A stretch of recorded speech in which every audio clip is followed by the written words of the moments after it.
I want you to picture a scene I saw at the tail end of last year. Two shops in the same town on the same afternoon. The first shop had buckets, mops, plastic storage bins, all sorts, spilling out onto the pavement. It was chaotic. It was loud, visually speaking. It was shouting, "Look at everything we have. Look at all this choice." Then a couple of streets away, there was a second shop. This one had a carefully composed autumn scene in the window. Just a few items, warm orange tones, dried leaves, curated homewares that told a story about how you might dress your home for the season. Now, I want you to guess which one had people stopping to look. Guess which one had someone actually taking a photograph to share with their friends. Here's the thing. Both of those shops are trying to attract customers. Both have stock they desperately need to sell. Both are paying rates and rent. But only one of them understands what a window is actually for in 2026. Hi, I'm Keith Lockwood. I help independent retailers thrive with less noise and more clarity. Today, we're going to talk about what you are really competing with. We often think it's Amazon or the big box stores on the edge of town. It isn't. You're competing with the endless scroll. By that, I mean TikTok and Instagram. And more importantly, I'm going to share with you a simple audit, a way of looking at your shop that turns your window from a storage space into a silent salesperson. Let's look at the reality of the modern high street. What's changed in the last decade? It isn't just that people are buying online. It's that people are walking past your shop. They're essentially scrolling with their feet. Watch them next time you have a quiet moment. They're walking past shop after shop, often glued to their phones. Or if they're looking up, their brains are trained from years of digital consumption to filter out the noise. They scroll past anything that doesn't immediately grab their attention. Your window is the equivalent to physical scrolling. Think about your own behavior on Instagram or TikTok. You scroll and scroll and scroll. What makes you stop? It's never the post that tries to cram 50 different ideas into one square. It's never the post that looks messy or desperate. It's the post with a clear point of view, a strong visual hook, something that makes you think, "Oh, that's interesting," for even half a second. High street shoppers are scrolling with their feet. You have a few seconds. Create a moment of theatre. The same psychology that drives screen behavior applies to your shop window. You have about 3 seconds as someone walks past. Either you create that moment of, "Oh, that's interesting," or they keep walking. This is why windows matter more now than ever before. You're not just competing with the shop next door or around the corner. You're competing with the infinite digital world in their pocket. And the only way to win that competition is to offer something the digital scroll can't. A physical, curated, atmospheric moment that exists only here, only now. If your window is just content, is it scroll stopping content? So how do we stop the scroll? I'm not a visual merchandising specialist. I'm an artist by background, but I've spent 30 years working with retailers figuring out what really works. And the patterns are absolutely clear. Most shop windows fall into two categories. First, we have the stuff window. This is where we put everything we sell into the window to show choice. "Look at all we have," we say. It's the charity shop with a dozen mannequins wearing unrelated outfits. It's the gift shop where every shelf is visible from the street and nothing stands out. It comes from a place of fear. The fear that if we don't show the red vase, the person looking for a red vase won't come in. Then we have the story window. This is a carefully curated moment that evokes a feeling. It's the bookshop window featuring one author with their books arranged like art. It's a fashion boutique showing 3 perfectly coordinated pieces, not 30. The story window wins every single time. And here's why. When a window tries to show everything, it says nothing. When it tries to appeal to everyone, it appeals to no one. Look at that autumn window I mentioned at the start. It wasn't showing every homeware item they stock. It's showing one idea. How you, the shopper, might feel coming home on a crisp autumn evening. It's selling a mood, a feeling, a sense of hygge. It's not just merchandise. The stuff window creates cognitive load. It's hard work for the brain to process. The story window offers relief.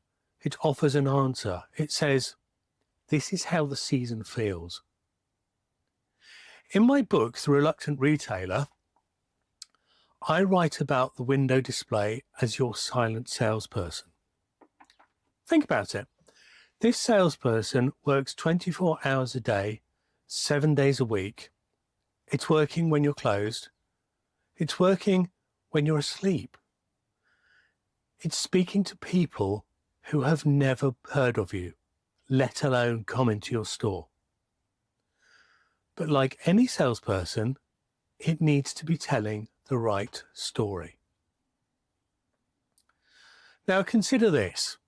If a member of your staff decided one day to stand at the door and just shout out a list of every product you have stock to every single passerby, you'd probably ask some in-depth questions and maybe give them a couple of days off. That's exactly what a cluttered window does.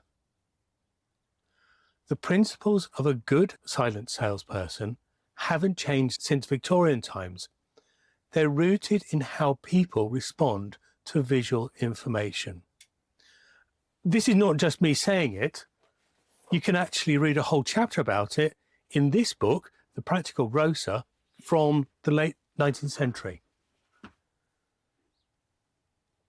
First, story through curation. Grouping like items together creates a narrative. 3 autumn cushions with complementary colours tell a story about a cosy living room. 10 random cushions in different styles just say, we couldn't decide, so we put everything out. Second, colour psychology. Your colour choices aren't just decoration, they're communication. Think about nature, how colours blend or contrast.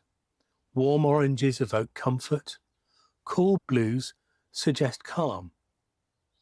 If your window is a riot of clashing colours, the message is confusion. Finally, strategic lighting. As I go through high streets, I see so many shops where the lighting is just there to make things visible. That's really no bad thing, but good lighting creates atmosphere. It can guide the eye.